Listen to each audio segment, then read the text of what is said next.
నీ చేతిలో పడగానే అది ఎంతో విలువని నాకు చూపితివే.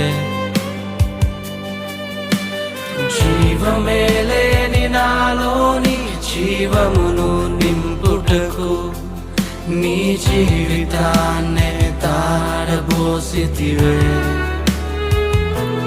నీది శాశ్వత ప్రేమయ నేను మరచిపోలేనయా. ఎన్ని యుగాలైనా మారదు. ఎండిన ప్రతి మోడును మరలా చిగురించును నా దేవుడు.